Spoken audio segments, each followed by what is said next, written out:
আলহামদুলিল্লাহি রাব্বিল আলামিন ওয়াসসালাতু ওয়াসসালামু আলা রাসূলিহিল কারীম আম্মা বা'দ قال الله تعالى في كلامه المجيد والفرقانه الحميد يا أيها الناس اتقوا ربكم الذي خلقكم من نفس واحدة وخلق منها زوجها وبث منهما رجالا كثيرا ونساء واتقوا الله الذي تساءلون به والأرحام إن الله كان عليكم رقيبا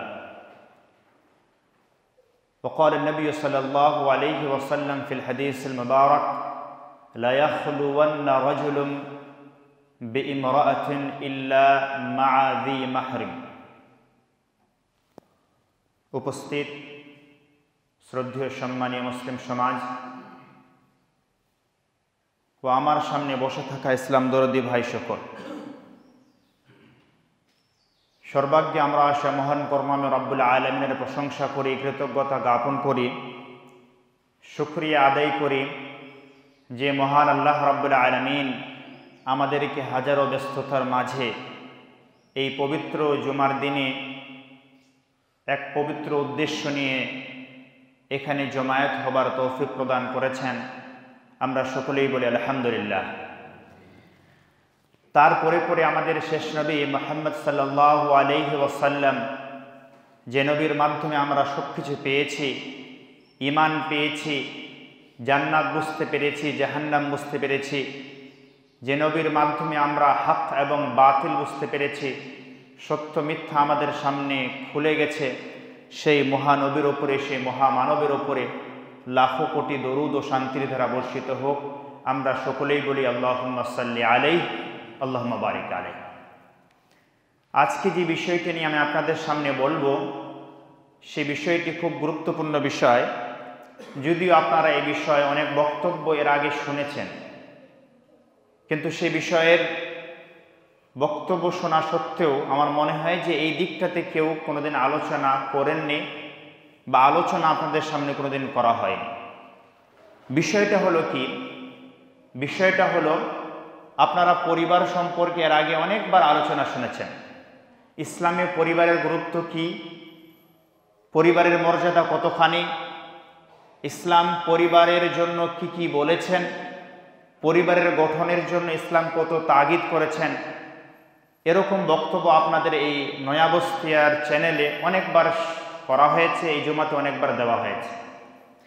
তারই সাথে রিলেটেড আমি একটা বক্তব্য আপনাদের সামনে আজকে বলবো মনে করে দাঁড়িয়েছি। সে বিষয়টি হলো ইসলামের দৃষ্টিতে যৌথ পরিবার সিস্টেম, জয়েন্ট ফ্যামিলি, এই যৌথ পরিবার ইসলামের দৃষ্টিতে কতখানি সঠিক, ইসলাম কতখানি এই যৌথ ফ্যামিলিকে সমর্থন করে, এই জয়েন্ট ফ্যামিলিকে ইসলাম কি আদৌ মানে কি মানে না, এই বিষয়টা নিয়ে আজকে আপনাদের সামনে বলবো।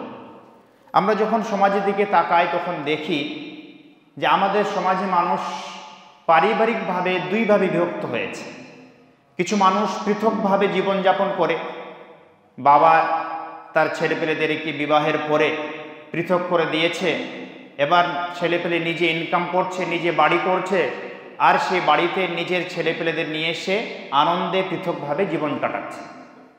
এর ঠিক অপোজিট দিক আমরা আরেকটা দেখতে পাই। সেটা কি? যে সেখানে আমরা দেখি যে এক বাবার 6 সন্তান, 5 সন্তান বা 3 বা 4, যেটাই আমরা বলি না কেন, সেই সন্তানেরা এক বাড়ির তলায় তারা জীবনযাপন করছে। বাড়ির সবাই সেই বাবার কথা অনুসারে চলাফেরা করছে। বাড়িতে যা কিছু ইনকাম হয় তারা মাস শেষে বাবার হাতে সেই ইনকামটা তুলে দেয়। বাড়িতে এক জায়গায় খাবারটা রান্না হয়, পরিবারের সবারই গোসলখানা একটাই, টয়লেট বাথরুম এক জায়গায় করা হয়ে থাকে, পরিবারের সবাই এক জায়গায় বসে তারা গল্পগুজব করে, ছেলেপেলেরাও তারা এক জায়গায় বসে আলাপ আলোচনা করে। এই সিস্টেমটাকে আমরা বলি জয়েন্ট ফ্যামিলি, বা এই সিস্টেমটা আমরা জানি যৌথ পরিবার সিস্টেম। আমরা যদি আমাদের সমাজে লক্ষ্য করি তাহলে পৃথক এই সিস্টেমের থেকে যৌথ সিস্টেমের দিকে মানুষ বেশি আগ্রহী, মানুষ এটাকে বেশি পছন্দ করে, এবং সমাজ এটাকেই ভালো মনে করে থাকে এবং সমাজ বলে থাকে আপনি যদি জয়েন্ট ফ্যামিলি থেকে বিচ্ছিন্ন হয়ে যান তাহলে মানুষ আপনাকে খারাপ চোখে দেখে, আপনাকে বলে মনে করে থাকে যে বাবাকে খেতে দেবে না, মাকে ভালোবাসে না, নিজের পরিবারের প্রতি তার কোনো ভালোবাসা নেই, এই জন্য সে নিজের ফ্যামিলি থেকে আলাদা হয়ে আরেকটা ফ্যামিলি সে গঠন করছে, নিজে সে আলাদা ইনকাম করছে, খাচ্ছে। হয় কি হয় না? এগুলো দেখা যায় কি দেখা যায় না? এগুলো সচরাচর আমাদের ফ্যামিলিতে দেখা যায়। এবং বৃদ্ধ মানুষেরা বলে থাকে বাবা তুমি তোমার বাবারই অন্তর্গত হয়ে থাকো, তুমি তোমার বাবারই আন্ডারে জীবনটা অতিবাহিত করো, তুমি তোমার বাবারই আন্ডারে যা কিছু ইনকাম করো তোমার বাবার হাতেই তুলে দাও, বৃদ্ধ বয়সে তোমার বাবা কোথায় যাবে তোমাদের উপরে নির্ভরশীল, অতএব এই বাবার যা কিছু লাগে তোমাদের উপরে সে ডিপেন্ড করে থাকে, অতএব তোমরা তারই অন্তর্গত হয়ে তোমরা কাজ করো, তোমরা তারই কথা শোনো, তার সিস্টেম অনুযায়ী চলো। আমি আজকে আপনাদের সামনে এই সিস্টেম দুটির মধ্যে যৌথ সিস্টেম, পরিবার সিস্টেম, জয়েন্ট ফ্যামিলি নিয়ে আপনাদের সামনে আলোচনা করব যে ইসলাম কি আদৌ এটা সমর্থন করে, ইসলাম কি আদৌ এটাকে মানে, এর অনেকগুলো লাভ দিক রয়েছে এবং এর অনেক ক্ষতিকারক দিক রয়েছে, সেই বিষয়গুলো আমি আপনাদের সামনে তুলে ধরবো। ইনশাআল্লাহ আপনারা বুঝতে পারবেন যে আসলে জয়েন্ট ফ্যামিলি যেটা আমরা মনে করে থাকি যে সমাজে থাকতে হলে আমাদেরকে জয়েন্ট ফ্যামিলিতে থাকতে হবে, আমাদেরকে এক বাবার অন্তর্গত হয়ে থাকতে হবে, এটা যে আমরা ভালো মনে করে থাকি এটা কতখানি লাভদায়ক এবং কতখানি ক্ষতিকারক, এই বিষয়টা নিয়ে আপনাদের সামনে আলোচনা করব। প্রথমে আমি আপনাদেরকে বলে দিই যে ইসলাম পরিবারকে সমর্থন করে। হযরত আদম আলাইহিস সালাম থেকে নিয়ে পরিবার প্রথা চলে আসে। হযরত আদম আলাইহিস সালাম হলেন মানবের মধ্যে সর্বপ্রথম মানব, আর হযরত হাওয়া আলাইহিস সালাম হলেন মানবীর মধ্যে সর্বপ্রথম মানবী। আমরা তার থেকেই এই পরিবার প্রথা শুনেছি, চলে এসেছে, আমাদের কাছে চলে এসেছে পরিবার প্রথা। আল্লাহ রাব্বুল আলামিন কোরআন পাকের মধ্যে বলেন ইয়া আদম উসকুন আনতা ওয়া যাওজুকাল জান্নাহ, হে আদম তুমি এবং তোমার স্ত্রী এই জান্নাতে থাকো। তাহলে বোঝা গেল কি যে এখানে আল্লাহ রাব্বুল আলামিন হযরত আদম আলাইহিস সালামকে এবং তার স্ত্রীকে এখানে জান্নাতে থাকার কথা বললেন, এই আয়াতে জান্নাতে বসবাস করার কথা বললেন। তাহলে পরিবার এই প্রথা, যেই প্রথা আজও আমরা মেনটেন করে চলি, বিবাহের মাধ্যমে যে প্রথাটাকে আমরা এগিয়ে নিয়ে যাই, বিবাহের মাধ্যমে যে প্রথাটাকে আমরা প্রচার প্রসার করি, এই প্রথা কোনো নতুন প্রথা নয়, বরং এটা হযরত আদম আলাইহিস সালাম থেকে চলে আসছে। হযরত আদম আলাইহিস সালাম থেকে আমরা এই প্রথাটাকে পেয়েছি। ইসলামে পরিবারের গুরুত্ব অপরিসীম। ইসলামের এই পরিবারের গুরুত্ব দিতে গিয়ে জেনাকে হারাম করেছেন। ইসলাম আল্লাহ রাব্বুল আলামিন জেনাকে হারাম করেছেন এজন্যই, কেন মানুষ তার কারণে মানুষ যেন নিজের বংশ পরিচয় দিতে পারে, মানুষ যেন নিজের পিতৃ পরিচয় দিতে পারে, মানুষ যেন বলতে পারে যে এটা আমার বাবা, এটা আমার মা, আমি এই পরিবারের সাথে সম্পৃক্ত, আমি এই পরিবার থেকে এসেছি। ইসলামে পরিবারের গুরুত্ব অপরিসীম। এজন্য আল্লাহ রাব্বুল আলামিন কোরআন পাকের মধ্যে বলেন ইয়া আইয়ুহান নাসুত্তাকু রাব্বাকুমুল্লাযী খালাকাকুম মিন নাফসিন ওয়াহিদা, হে মানব সকল। এখানে শুধুমাত্র মুসলিমদেরকে বলা হয়নি, এখানে মানবদেরকে উদ্দেশ্য করে আল্লাহ রাব্বুল আলামিন বলেন খালাকাকুম মিন নাফসিন ওয়াহিদা, তোমরা ওই প্রভুর ইবাদত করো, ওই প্রভুকে দেখে ভয় করো যেই প্রভু তোমাদেরকে এক নফস থেকে তৈরি করেছেন, তারপরে আবার সেই নফসের জন্য একজন স্ত্রীকে তৈরি করেছেন এবং সেই স্ত্রী থেকে বংশ পরম্পরা চালু হয়েছে, সেটা চলতেই আছে। ইসলামে পরিবারের গুরুত্ব অপরিসীম। ইসলাম পরিবারের মর্যাদা অনেক উপরে রেখেছে। ইসলাম পরিবারের মর্যাদা অনেক উপরে রেখেছে বলে তালাক, যেটা আল্লাহ রাব্বুল আলামিনের কাছে জঘন্যতম হালাল, সেটা আল্লাহ রাব্বুল আলামিন বৈধ রেখেছেন। আল্লাহ রাব্বুল আলামিন চান না তালাক কোনোদিন হোক, কিন্তু যদি বাধ্য হয়ে দিতে হয় সেটা দিতে হবে, কিন্তু তালাক আল্লাহ রাব্বুল আলামিন চান না। এই যে ইসলামে পরিবার প্রথা বজায় রাখার জন্য আল্লাহ রাব্বুল আলামিন এই তালাকের বিধানটা আল্লাহ রাব্বুল আলামিন রেখেছেন সর্বশেষে। আমরা জানি যে ইসলাম তালাক কিভাবে দিতে বলেছে সেটা আমাদের কাছে জানা আছে।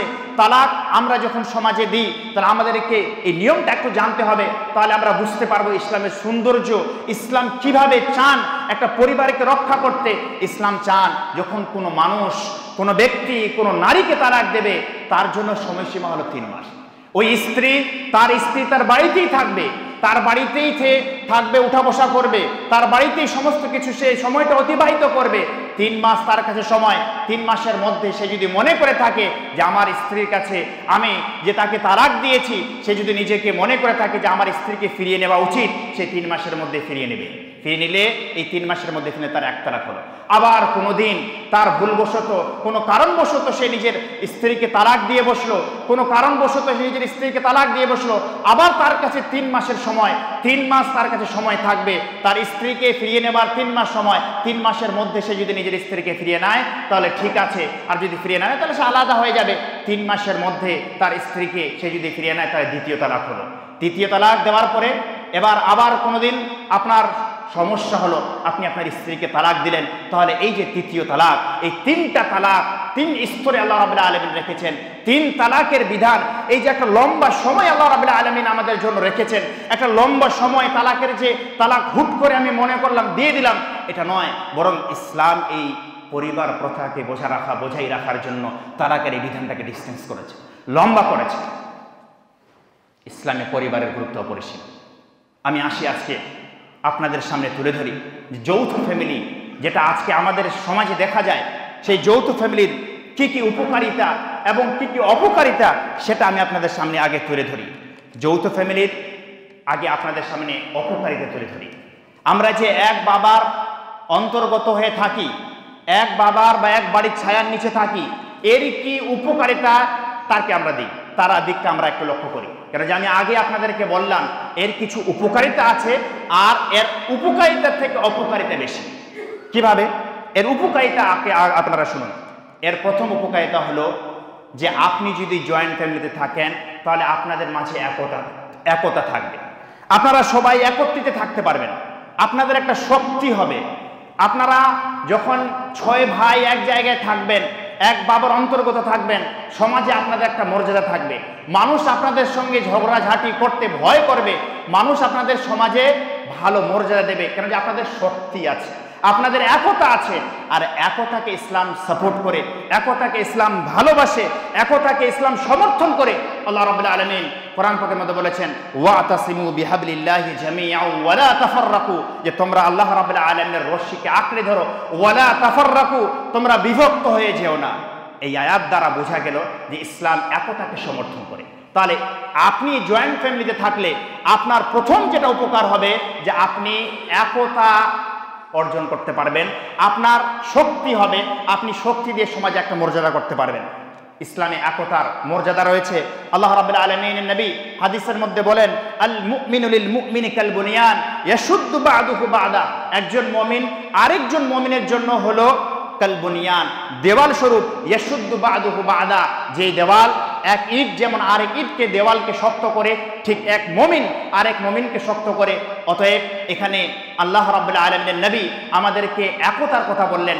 আপনি যদি জয়েন্ট ফ্যামিলিতে থাকেন তাহলে আপনার প্রথম যেটা লাভ হবে যে আপনি ইউনিটি তৈরি করতে পারবেন, একতা আপনার থাকবে, এটা হলো উপকারিতা। দ্বিতীয় উপকারিতা, আপনি যদি জয়েন্ট ফ্যামিলিতে থাকেন তাহলে কি হবে যে আপনার সমাজে একটা মর্যাদা থাকবে। আপনি বাবা হয়ে যখন 6 ছেলের বাবা হয়ে থাকবেন, 5 ছেলের বাবা হয়ে থাকবেন, 3 ছেলের বাবা হয়ে থাকবেন, সমাজে মানুষ আপনাকে সম্মান দিয়ে চলবে, সমাজে মানুষ আপনাকে মর্যাদা দেবে, আপনাকে কটু কথা কেউ বলতে পারবে না। আপনার জমি জায়গার বিবাদ হোক বা আরো অন্যান্য কোনো বিবাদ হোক, সেই বিবাদে মানুষ আপনার সঙ্গে লড়াই করতে ভয় পাবে, কেন যে আপনার হাতে শক্তি আছে, আপনার পিছনে আপনার কয়েকজন ছেলে আছে, আপনার পিছনে আপনার কয়েক নাতি আছে, আপনার পিছনে আপনার বড় একটা ফ্যামিলি আছে, যে ফ্যামিলির মাধ্যমে আপনি অপরের সঙ্গে লড়াই করতে পারবেন। এর মর্যাদা হলো এটা, দ্বিতীয় মর্যাদা। দ্বিতীয় যেটা উপকারিতা সেটা হলো কি যে আপনি শক্তি এবং সমাজের চোখে সম্মান আপনি অর্জন করতে পারবেন, আপনার সম্মান থাকবে। দ্বিতীয় যেটা উপকারিতা বললাম জয়েন্ট ফ্যামিলি, সেটা হলো কি যে আপনি মর্যাদা পাবেন। তৃতীয় উপকারিতা হলো সমাজে যে সমস্ত সম্পদ একত্রিত থাকবে। আপনি বাবা হয়ে সারা জীবন ইনকাম করে আপনি কি করেছেন, 6 বিঘা সম্পদ এক জায়গায় একত্রিত করেছেন, 7 বিঘা সম্পদ আপনি এক জায়গায় একত্রিত করেছেন, 10 বিঘা সম্পদ আপনি এক জায়গায় একত্রিত করেছেন। আপনার ছেলে পেলে হলো 6 জন, আপনার ছেলে পেলে হলো 5 জন, আপনার ছেলে পেলে হলো 4 জন। এবার যদি আপনি তাদেরকে পৃথক করে দেন তাহলে কি হবে? আপনার সেই জমি জায়গাগুলো বন্টন হবে না? আপনি যদি তাদেরকে জমি জায়গা নাও দেন, কমসে কম বাড়ি করার জন্য তো তাদেরকে জায়গা দিতে হবে। তাহলে আপনার সম্পদে তখন ভাগ বসবে। যখন আপনার সম্পদে ভাগ বসবে, আপনার যদি 6 বিঘা জমি হয় আর আপনি 6 সন্তানকে যদি 6 বিঘা জমি দিয়ে দেন আপনার জীবদ্দশায়, তাহলে আপনার হাতে কি থাকলো? কিছু থাকলো? কিছু থাকলো না। অতএব আপনি যদি একত্রিত থাকেন, আপনি যদি জয়েন্ট ফ্যামিলিতে থাকেন, তাহলে আপনার তৃতীয় উপকারিতা যেটা আমি নোট করে এনেছি, সেটা হলো কি, যে আপনার সম্পদ এক জায়গায় থাকবে, একত্রিত হয়ে থাকবে। আপনার সম্পদ যখন আপনার কাছে থাকবে, আপনি তার দ্বারা অনেক বেনিফিট পাবেন, ফসল আপনার বেশি আসবে, মানে আপনি অনেক টাকা পয়সার মালিক হবেন। আর যখন সেটাকে আপনি বিভক্ত করে দেবেন, আপনার কাছে কিছু থাকবে না। বাহ্যিক রূপে এই কয়েকটা যে আমি আপনাদের সামনে উপকারিতা বললাম, আপনাদের মনে হতে পারে যে বাহ্যিক রূপের উপকারিতা আছে। হ্যাঁ, বাস্তবের উপকারিতা আমরা দেখতে পাই সমাজে, বাস্তবের উপকারিতা আমরা লক্ষ্য করি। যখন কারো তার পিছনে একটা ফ্যামিলি থাকে, 20 জনের ফ্যামিলি থাকে, এর অনেক এরকম হয় যে 36 জন ফ্যামিলি। বাংলাদেশে একজনের শুনলাম যে প্রায় 46 জন ফ্যামিলি তার একসঙ্গে বসবাস করছে।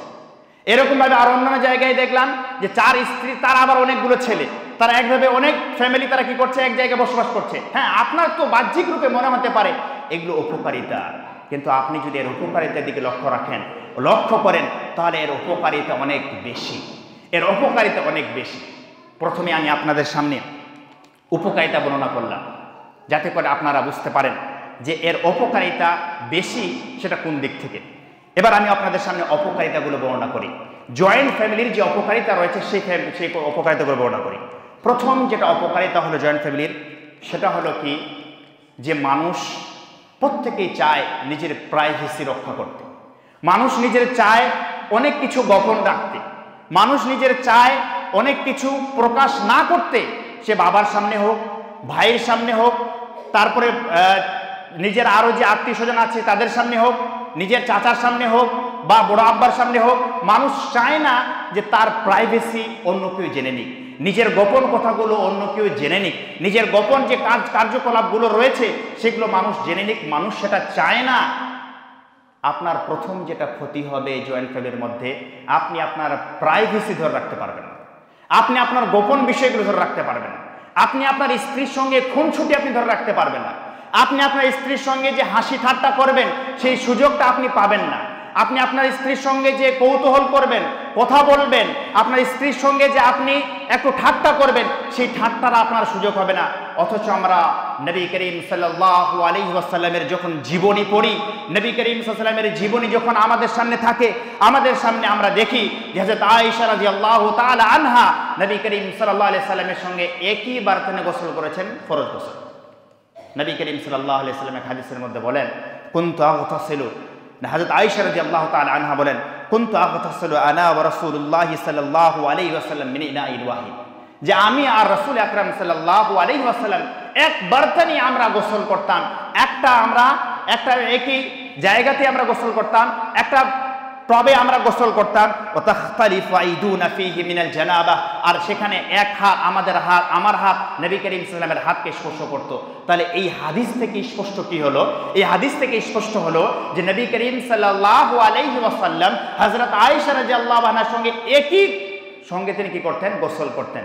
আপনি যদি জয়েন্ট ফ্যামিলিতে থাকেন, তাহলে আপনার পক্ষে এটা করা সম্ভব হবে? আপনি করতে পারবেন না, আপনার পক্ষে এটা সম্ভব হবে না। হাদিসে আরো শুনুন, শুধু এটা হযরত আয়েশা সম্পর্কে পাওয়া যায় না, হযরত উম্মে সালমা রাদিয়াল্লাহু আনহা সম্পর্কে এটা পাওয়া যায়। হযরত উম্মে সালমা রাদিয়াল্লাহু আনহার সঙ্গে নবী করিম সাল্লাল্লাহু আলাইহি ওয়াসাল্লাম একত্রে গোসল করেছেন, একত্রে একটা বারখানে গোসল করেছেন, এক জায়গায় গোসল করেছেন। হযরত উম্মে সালমা রাদিয়াল্লাহু আনহা সম্পর্কে পাওয়া যায়। শুধু এটা নয়, এমনকি আমরা এটা পাই, হযরত আয়েশা রাদিয়াল্লাহু তাআলা আনহা বলছেন যে আমি নবী করিম সাল্লাল্লাহু আলাইহি ওয়াসাল্লামের সঙ্গে দৌড় প্রতিযোগিতা করতাম, দৌড়ে আমরা একে অপরে দেখতাম যে কে বেশি দৌড়াতে পারে। আপনি যদি জয়েন্ট ফ্যামিলির সঙ্গে থাকেন, তাহলে এগুলো কি আপনার করা সম্ভব হবে? সম্ভব হবে না। এমনকি নবী করিম সাল্লাল্লাহু আলাইহি ওয়াসাল্লামের প্রিয় স্ত্রী হযরত আয়েশা রাদিয়াল্লাহু আনহা বলেন যে আমি যখন আমাকে নবী করিম সাল্লাল্লাহু আলাইহি ওয়াসাল্লাম এত ভালোবাসতেন যে আমি যখন পানি পান করতাম, আর পানির কিছু অংশ গ্লাসে থেকে যেত, নবী করিম সাল্লাল্লাহু আলাইহি সাল্লাম ওই জায়গায় মুখটা রাখতেন, যেই জায়গায় আমি পানি পান করেছিলাম, গ্লাসে যে জায়গাটা দিয়ে আমি পান করেছিলাম সেই জায়গায় নবী করিম সাল্লাল্লাহু আলাইহি ওয়াসাল্লাম সেখানে মুখ রাখতেন। শুধু এটা নয়, নবী করিম সাল্লাল্লাহু আলাইহি ওয়াসাল্লামের প্রিয় স্ত্রী বলেছেন যে আমি নবী করিম সাল্লাল্লাহু আলাইহি ওয়াসাল্লামের সঙ্গে এত ঘুলে মিলে গেছিলাম, এত তিনি আমাকে ভালোবাসতেন যে মাংসের কোনো টুকরো যদি নবী করিম সাল্লাল্লাহু আলাইহি সাল্লাম খেতেন বা আমি খেতাম, নবী করিম সাল্লাল্লাহু আলাইহি সাল্লাম সেই টুকরোটা আমার এক থেকে খাবার পরে নেওয়ার পরে যেখান থেকে আমি বাদ দিতাম সেখান থেকে আবার নবী করিম সাল্লাল্লাহু আলাইহি সাল্লাম শুরু করতেন। এই যে আপনার স্ত্রীর সঙ্গে খুনসুটি, আপনি আপনার স্ত্রীর সঙ্গে এভাবে কৌতূহল, আপনি আপনার স্ত্রীর সঙ্গে এভাবে কথাবার্তা, আপনি আপনার স্ত্রীর সঙ্গে এভাবে আচার ব্যবহার আপনি কি করতে পারবেন? না, জয়েন্ট ফ্যামিলির মাধ্যমে আপনার পক্ষে করাটা এটা অসম্ভব হবে, আপনি করতে পারবেন না। তাহলে প্রথম উপকারিতা হলো আপনার যে প্রাইভেসি ছিল সেই প্রাইভেসি আপনি জয়েন্ট ফ্যামিলিতে হারাবেন, আপনি আপনার গোপন বিষয়টা হারাবেন। দ্বিতীয় উপকারিতা হলো যে মানুষের আত্মিক শান্তিতে বাধা। আল্লাহ রাব্বুল আলামিন আমাদেরকে পুরুষ রূপে তৈরি করেছেন, আল্লাহ রাব্বুল আলামিন আমাদেরকে পুরুষ রূপে পৃথিবীতে পাঠিয়েছেন, আর আমাদের জোড়া হিসাবে আমাদের স্ত্রীদেরকে রেখেছেন। জোড়া হিসাবে আল্লাহ রাব্বুল আলামিন নারী এবং পুরুষকে আল্লাহ রাব্বুল আলামিন তৈরি করেছেন। আর দুজনের ভিতরে কিছু এমন আত্মিক শান্তি, যৌন তৃপ্তি আল্লাহ রাব্বুল আলামিন রেখেছেন যেটা দুজনের মাধ্যমেই হতে পারে, অন্য কারো নয়। আর এই যৌন তৃপ্তি ইসলামের একটা পদ্ধতি আছে, শুধু ইসলাম ধর্মে নয়, আপনি অন্য ধর্মও আপনি দেখবেন সেখানেও কিন্তু যৌন তৃপ্তি অর্জন করার একটা মাধ্যম আছে। ইসলাম সেই মাধ্যমটা দিয়েছে আমাদের বিবাহের মাধ্যমে। ইসলাম বিবাহের পূর্বে যে সম্পর্ক আছে সমস্ত সম্পর্ককে হারাম করেছে, জেনা রূপে সেটাকে তুলে ধরেছে, এবং কেউ যদি কোনো পুরুষ যদি বিবাহের আগে এই জেনায় লিপ্ত হয় তাহলে তাকে করাঘাত করার কথা বলেছে, আর তাকে গ্রাম থেকে 1 বছরের জন্য বের করে দেওয়ার কথা বলা আছে, এলাকা থেকে 1 বছরের জন্য বের করে দেওয়া আছে। বিবাহের পরে কেউ যদি আবার এই জেনায় লিপ্ত হয় তাহলে ইসলাম তার জন্য শাস্তি রেখেছে যে তাকে আর এই পৃথিবীতে বেঁচে থাকার কোনো অধিকার নেই, তাকে আর এই পৃথিবীতে বাঁচার কোনো অধিকার নেই, তাকে হত্যা করা হয়, রাজম করা হয়।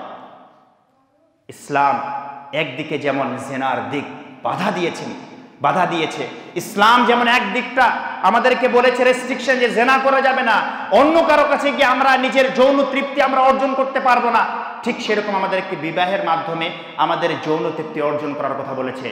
আপনি আপনার স্ত্রীর কাছে আল্লাহ রাব্বুল আলামিন কোরআন পাকের মধ্যে বলেছেন হুন্না লিবাসুল লাকুম ওয়া আনতুম লিবাসুল লাহুন, আপনার স্ত্রী হলো আপনার জন্য লেবাস স্বরূপ, আপনি আপনার স্ত্রীর জন্য যেমন লেবাস স্বরূপ, আপনার স্ত্রী আপনার জন্য সেরকম লেবাস স্বরূপ। আপনি আপনার পোশাককে যেভাবে পরিধান করেন ঠিক সেভাবে আপনি আপনার স্ত্রীকে ব্যবহার করতে পারেন। অন্য আয়াতে আল্লাহ রাব্বুল আলামিন বলেছেন নিসাউকুম হারসুল লাকুম, তোমাদের স্ত্রীরা তোমাদের জন্য খেতি স্বরূপ, তোমরা সেই স্ত্রীর কাছে যখন ইচ্ছা নিজের যৌন তৃপ্তি অর্জন করার জন্য আসতে পারো। এবার বলুন, আপনি যদি যৌন তৃপ্তি অর্জন করতে চান কোনো এক সময়, ইসলাম যখন ইচ্ছা তখন আপনাকে বলেছে আপনি আপনার স্ত্রীর কাছে আসতে পারেন, শুধু ওই হাইজের সময়টা বাদ দিয়ে আপনি আপনার স্ত্রীর কাছে জয়েন্ট ফ্যামিলিতে আপনি আসতে পারবেন না, আপনি আপনার স্ত্রীর কাছে যৌন তৃপ্তি অর্জন সবসময় আপনি করতে পারবেন না। এমনকি আমি আপনাদেরকে বলি, ইসলাম এই বিবাহের মাধ্যমে যে যৌন নিবারণের কথা বলা হয়েছে এটা কতখানি গুরুত্ব দিয়ে ইসলাম বলেছেন যে ওয়ালাউ কানাত আলা তান্নুর, যদি স্ত্রী চুলায় থাকে, কিছু রান্নাবাড়ি করে থাকে, আর আপনার যদি সেই সময় যৌন তৃপ্তি নিবারণের যদি আশা চাহিদা জেগে ওঠে, তাহলে আপনার স্ত্রীকে আপনি যদি সেই সময় ডাক দিয়ে থাকেন, তাহলে আপনার স্ত্রী যদি কাজে নিমজ্জিত থাকে, কাজে যদি ব্যস্ত থাকে, সেই কাজটাকে ছেড়ে দিয়ে আগে আপনার কাছে যেতে হবে। এই সমস্ত কিছু ইসলাম যে আপনাকে বলেছে, আপনি বলুন জয়েন্ট ফ্যামিলিতে থাকলে সেই কাজগুলো আপনি করতে পারবেন না? আপনার পক্ষে কোনোদিন সম্ভব হবে না, কোনোদিন আপনার পক্ষে সম্ভব হবে না। তৃতীয় ক্ষতি, জয়েন্ট ফ্যামিলির অপকারিতা আমি আপনাদের সামনে বলছিলাম। তৃতীয় যেটা অপকারিতা সেটা হলো কি, যে ধর্মীয় কাজ করার ক্ষেত্রে বাধা। ধর্মীয় কাজ করার ক্ষেত্রে বাধা। আপনি একজন বিবাহিত পুরুষ, আপনি রাত্রে আপনার স্ত্রীর সঙ্গে আপনি সহবাস করেছেন, কিন্তু আপনার উপরে যেমন আপনার যৌন তৃপ্তি আপনি নিবারণ করলেন, ঠিক সেরকম আপনার উপরে ফজরের নামাজে উপস্থিত হওয়াটা আপনার উপরে ফরজ, ওয়াজিব। আপনি যদি জয়েন্ট ফ্যামিলিতে থাকেন তাহলে অনেক সময় দেখা যায় যে একটাই টিউবওয়েল, একটাই গোসলখানা, বাথরুম মাত্র 2টা। এবার ওখানে আপনি ভাবছেন যে আমি যদি সকাল সকাল উঠে যাই তাহলে হতে পারে যে আমার বাবা আমাকে দেখতে পাবে, না দেখতে পেলে আমার ভাই হয়ে জেগে যেতে পারে, আপনার ভাবি যদি থাকে আপনার ভাবি আপনাকে দেখতে পাবে। এই ভয়ে আপনি কি করেন, ফজরের নামাজ ছেড়ে দিয়ে ওই অবস্থায় আপনি থেকে যান। আচ্ছা, আপনি না হয় পুরুষ মানুষ, আপনি কারো তোয়াক্কা করলেন না, আপনি গিয়ে গোসল করে নিলেন, কিন্তু আপনার স্ত্রীর পক্ষে সেটা সম্ভব হয় না। তার কারণ যে আপনার স্ত্রী বেশি লজ্জাশীল, তার ক্ষেত্রে সেটা বাধা হয়ে দাঁড়ায়। তাহলে এই যে দেখুন ফজরের নামাজ, যে ফজরের নামাজের ক্ষেত্রে বলা হয়েছে কেউ যদি ফজরের নামাজ ছেড়ে দেয় আল্লাহ রাব্বুল আলামিন তার থেকে তার জিম্মা তুলে নেন, তার দায়িত্ব তুলে নেন। সেই ফজরের নামাজ আপনি জয়েন্ট ফ্যামিলিতে থাকার কারণে আপনি করতে পারলেন না, লজ্জার কারণে আপনি করতে পারলেন না, আপনার ক্ষেত্রে সেটা বাধা হয়ে দাঁড়ালো। এই যে অপকারিতা, এই আপনি জয়েন্ট ফ্যামিলিতে আপনি যদি থাকেন তাহলে আপনার সেটা অপকারিতা হবে। আবার এটা আমরা অপকারিতা আমরা দেখতে পাই। অতএব ইসলামী যে আমি বললাম যে ধর্মীয় কাজ করার ক্ষেত্রে বাধা, এছাড়া আরো অন্যান্য এরকম যে অনেক সময় দেখা যায় কি যে আপনি কোনো দান করতে ভালোবাসেন, আপনার ভাইরা দান করতে ভালোবাসে না, আপনার বাবা ইসলামকে তো পছন্দ করেন না, কিন্তু আপনি আপনার ইসলামের পছন্দ হওয়ার কারণে কোনো জায়গায় আপনি যদি বেশি দান করতে চান, অনেক সময় সেটার অনুমতি নিজের বাবার কাছে নিতে হয়, অনেক সময় নিজের অনুমতি বড় ভাইয়ের কাছে নিতে হয়, অনেক সময় তার অনুমতি নিজের তার থেকে যে তত্ত্বাবধায়ক থাকে তার কাছে নিতে হয়। নিতে গিয়ে দেখা যায় কি যে সেই জায়গায় বলা হয় যে কি দান করবি আর। এরকম অনেক ধর্মীয় কাজ রয়েছে যে ধর্মীয় কাজগুলো করার ক্ষেত্রে জয়েন্ট ফ্যামিলিতে বাধা দেখা যায়, বাধা আমরা দেখতে পাই। তৃতীয় যেটা আমি আপনাদের সামনে অপকারিতা বললাম সেটা হলো এই। চতুর্থ যেটা অপকারিতা সেটা হলো কি যে খাওয়া দাওয়া নিজের চাহিদা অনুযায়ী করা যায় না, খাওয়া দাওয়া নিজের চাহিদা অনুযায়ী করা যায় না। তো ধরেন আপনি জয়েন্ট ফ্যামিলিতে আছেন, জয়েন্ট ফ্যামিলিতে 25 জন মানুষ আপনার পরিবারে আছে, কিংবা আপনার পরিবারে 10 জন মানুষ আছে। এবার আপনার সামর্থ্য নাই, আপনি মনে করলেন যে আজকে আমার একটু মাছ খাবার ইচ্ছা হলো, তো আমি একটু মাছ কিনে নিয়ে আসি, আমার স্ত্রীদেরকে একটু আমার স্ত্রী রান্না করবে, ছেলেপেলেদেরকে নিয়ে খাবো। কিন্তু আপনি ভাবছেন যে আমি যদি এই 100 টাকার মাছ কিনে নিয়ে যাই তাহলে 100 টাকার মাছ আমি কার পাতে দেব? আমার বাবার পাতে দেব, না আমার মায়ের পাতে দেব, না কার পাতে দেব? বা আমার বড় ভাইয়ের পাতে দেব, না ভাবির পাতে দেব? আপনার আর সুযোগ হয় না। আপনি আপনার এই যে চাহিদা, সেই চাহিদা আপনি ওইভাবে রেখে দেন, এবং পরবর্তীকালে এই চাহিদা না পূরণ করার কারণে পরবর্তীকালে যখন পরিবার বিভক্ত হয় তখন এর ক্ষোভগুলো দেখা যায়, এর ক্ষোভ প্রকাশ করে মানুষ, যা এটা করতে পারেনি, এটা করতে পারেনি, এটা করতে পারেনি। তাহলে চতুর্থ যেটা অপকারিতা সেটা হলো কি যে নিজের চাহিদা অনুযায়ী আপনি খাওয়া দাওয়া করতে পারবেন না, নিজের চাহিদা অনুযায়ী আপনি নিজের তৃপ্তি নিবারণ করতে পারবেন না। চতুর্থ ক্ষতি। পঞ্চম যেটা ক্ষতি সেটা হলো কি যে টয়লেট বাথরুম ব্যবহারের সমস্যা। অনেক সময় দেখা যায় এক বাড়িতে অনেক ফ্যামিলি, টয়লেট একটাই, দুটো টয়লেট মনে করলাম, দেখা যায় কি আপনি যখনই যাচ্ছেন দেখা যাচ্ছে যে আপনার বড় ভাই ঢুকে আছে, আপনি যখনই যাচ্ছেন আপনার বাবা ঢুকে আছে, কিংবা আপনি ঢুকে আছেন। একটা মানুষের টয়লেট কখনো কখনো কারো বেশি সময় লাগে, কখনো কখনো কারো কম সময় লাগে। আপনি গেছেন, আপনার বেশি সময় লাগে, এবার আপনার বাবা গিয়ে ওখানে দাঁড়িয়ে আছে, আপনি তখন কি করবেন? সংকোচবোধ হবে কি হবে না? তখন অবশ্যই সংকোচবোধ হবে। এরকম বিষয়, যেগুলো বিষয় আমরা সচরাচর দেখে থাকি জয়েন্ট ফ্যামিলিতে আমাদের হয়ে থাকে সমস্যাগুলো, এই সমস্যাগুলো জয়েন্ট ফ্যামিলির মাধ্যমে কিন্তু আমাদের সামনে উঠে আসে। তাহলে টয়লেট বাথরুম, অনেক সময় গোসল করার ক্ষেত্রে, গোসল করতে গেছেন আপনি, দেখলেন যে সেখানে গোসল করতে গিয়ে এখন কেউ থালি মারছে বা থালি ধৌত করছে, ওখানে আপনার মা ধৌত করছে বা আপনার বোন ধৌত করছে, সেই সময় আপনার গোসলের প্রয়োজন হলো, আপনি সেখানে গোসল করতে পারলেন না, বাথরুম আপনি ব্যবহার করতে পারলেন না। অতএব এই সমস্ত কিছু সমস্যা জয়েন্ট ফ্যামিলিতে দেখা যায়। তাহলে পঞ্চম যেটা ক্ষতি আপনাদের বললাম যে আপনারা এভাবে এই সমস্যার সম্মুখীন হবেন টয়লেট ব্যবহার করার ক্ষেত্রে। 6 নম্বর ক্ষতি যেটা আমি আপনাদের সামনে বলবো, নবী করিম সাল্লাল্লাহু আলাইহি ওয়াসাল্লামের সুন্নতের উপরে আপনি আমল করতে পারবেন না। কিভাবে?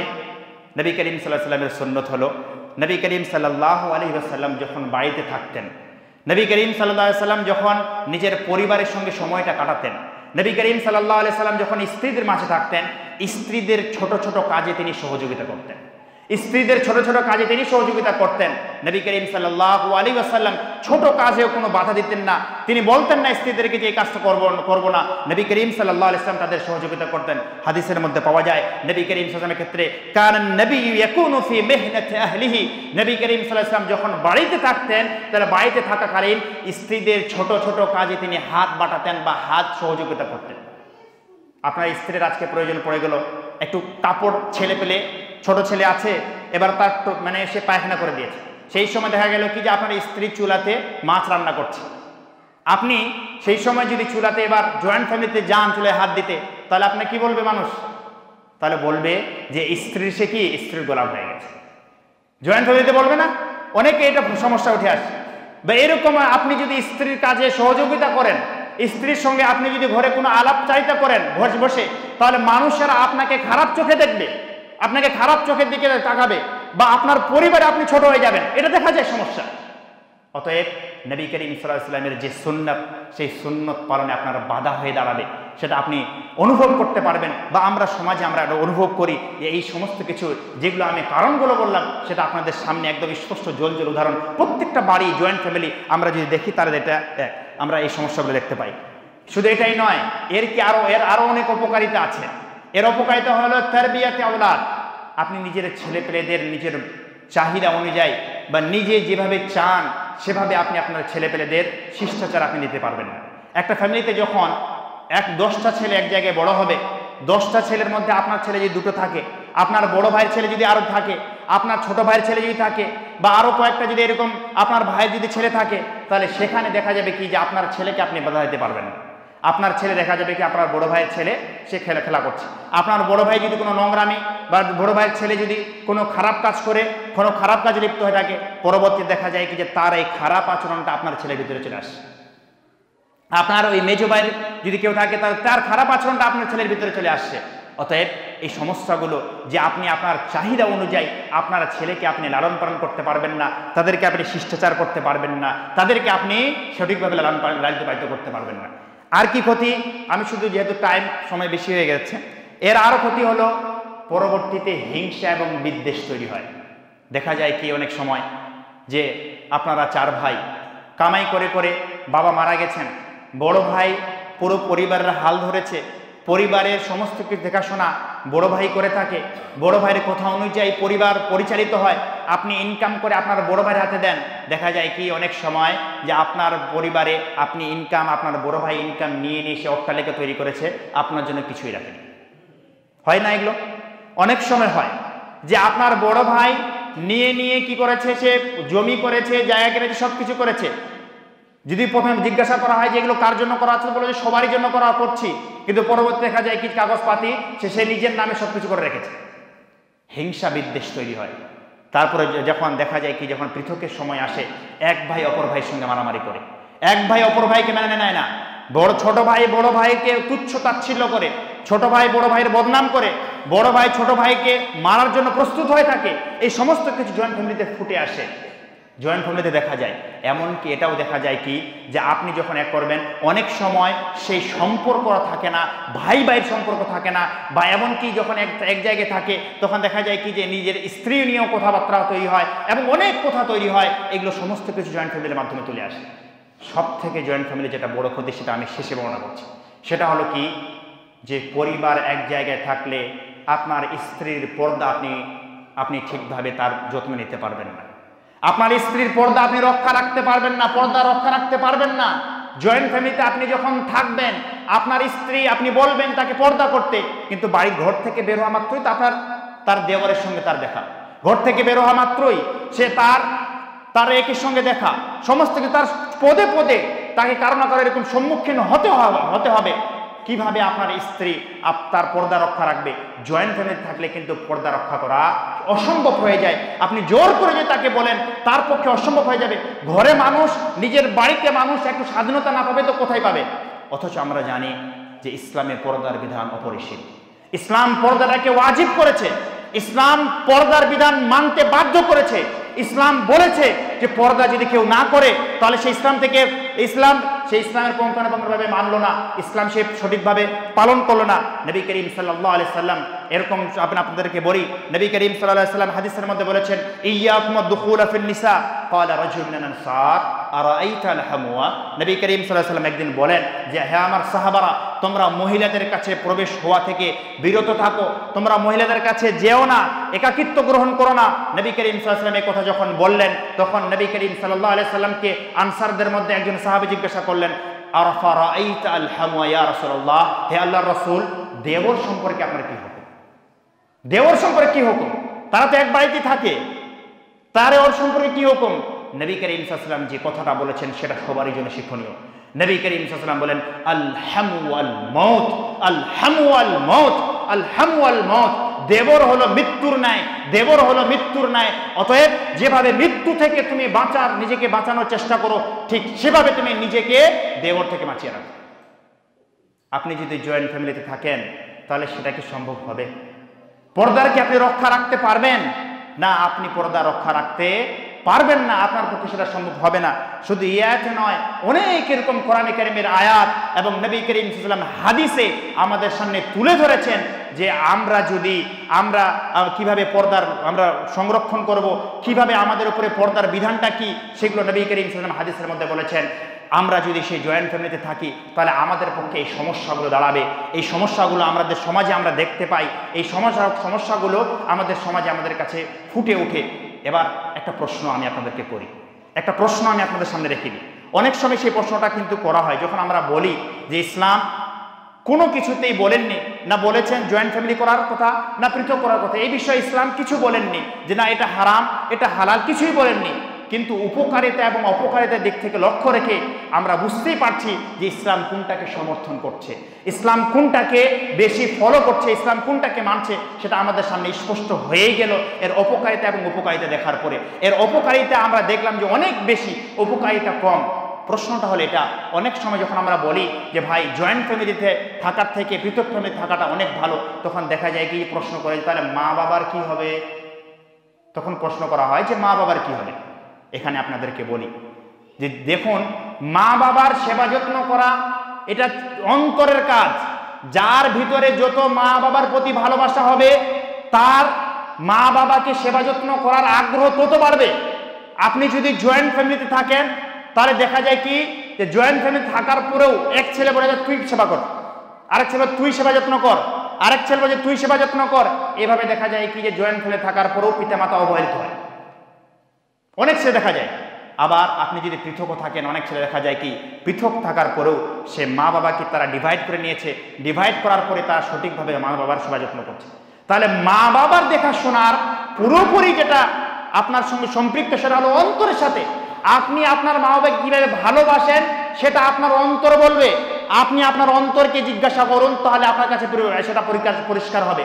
জয়েন্ট ফ্যামিলিতে থাকলেই যে আপনার মা বাবার সেবা যত্ন হবে সেটা জরুরি নয়, আর পৃথক ফ্যামিলি থাকলে যে হবে না এটা করতে জরুরি নয়।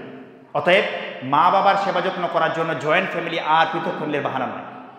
আপনাকে আপনার মা বাবার প্রতি ভালোবাসা আল্লাহ রাব্বুল আলামিন আপনাকে বলেননি যে জয়েন্ট ফ্যামিলির মাধ্যমেই আপনাকে থেকে আপনার মা বাবার পিতামাতার সেবা যত্ন করতে হবে। অতএব আমি আমার এই সংক্ষিপ্ত বক্তৃতার মাধ্যমে যেটা খোলাসা কালাম সারমর্ম আপনাদেরকে বলি, দেখুন জয়েন্ট ফ্যামিলিতে আপনি আছেন, যদি আপনি এই উপকারিতাগুলো যদি আপনি দূর করতে পারেন তাহলে আপনি থাকতে পারেন। আমার মনে হয় না যে আপনারা এই অপকারিতাগুলো আপনারা দূর করতে পারবেন। এই উপকারিতাগুলো আপনাদের পক্ষে বা কোনো মানুষের পক্ষে দূর করা সম্ভব হবে না। আর যদি সেই উপকারিতা আপনারা পালন করতে পারেন, উপকারিতা আপনারা যদি দেখতে পান, তাহলে আপনারা থাকেন জয়েন্ট ফ্যামিলিতে। নচেত আমি বলবো আমার ব্যক্তিগত পরামর্শ অনুযায়ী যে জয়েন্ট ফ্যামিলি থাকার থেকে পৃথক ফ্যামিলি থাকেন। এটা ইসলামের ক্ষেত্রেও, ইসলাম পালন করার ক্ষেত্রে, ইসলামিক বিধিবিধান পালন করার ক্ষেত্রে এবং আরও অন্যান্য কিছু ইসলাম অনুযায়ী জীবনযাপন করার ক্ষেত্রে আপনার পক্ষে অনেকটা সহায়ক হবে। আপনি বেশি সহযোগিতা পাবেন, আপনি বেশি ইসলামকে ফলো করতে পারবেন। আর জয়েন্ট ফ্যামিলি থাকলে যে অপকারিতাগুলো আপনাদের সামনে বললাম সেগুলো আপনার পক্ষে আপনার সম্মুখীন হতেই হবে। সেটার পক্ষে আপনাকে তার সম্মুখীন হয়ে আপনাকে পরাজিত হতেই হবে। অতএব আমি আমার এই বক্তব্যের মাধ্যমে যেটা আপনাকে বলতে চাই যে আপনি ইসলামকে একটু পড়ুন, ইসলামকে একটু বুঝুন, ইসলাম অনুযায়ী জীবনযাপন করুন, ইসলাম অনুযায়ী নিজেকে পরিচালিত করার চেষ্টা করুন, ইসলাম অনুযায়ী নিজের জীবনযাপন করার চেষ্টা করুন। ইনশাআল্লাহ দেখবেন যে আপনি ইহকালও সফল হবেন এবং পরকালও আপনি সফল হবেন। আমি আপনাদেরকে বলবো যে যেটাতে আপনার ইসলাম আপনাকে সহযোগিতা করে, ইসলাম আপনাকে পথ দেখায়, সেই পথে আপনারা গ্রহণ করুন। ইনশাআল্লাহ আপনারা ইহকালও সফল হবেন এবং পরকালও সফল হবেন। পরিশেষে আমি আল্লাহ রাব্বুল আলামিনের কাছে দোয়া করি, আল্লাহ রাব্বুল আলামিন যেন আমাদের সকলকে ইসলামকে বুঝে তার উপর আমল করা তৌফিক দান করেন, সকলে বলি আমিন। আল্লাহ রাব্বুল আলামিন যেন আমাদেরকে ইসলামের ছোট থেকে ছোট বিষয় পালন করা তৌফিক দান করেন, সকলে বলি আমিন। আল্লাহ রাব্বুল আলামিন যেন আমাদের সকলকে জান্নাত লাভ করা তৌফিক দান করেন, সকলে বলি আমিন। আল্লাহ রাব্বুল আলামিন যেন আমাদের সকলকে জাহান্নাম থেকে মুক্তি লাভ করা তৌফিক দান করেন, সকলে বলি আমিন। সুবহান রাব্বিকা রাব্বিল ইজ্জাতি আম্মা ইয়াসিফুন ওয়া সালামুন আলাল মুরসালিন ওয়া আলহামদুলিল্লাহি রাব্বিল আলামিন বিরহমাতিকা ইয়া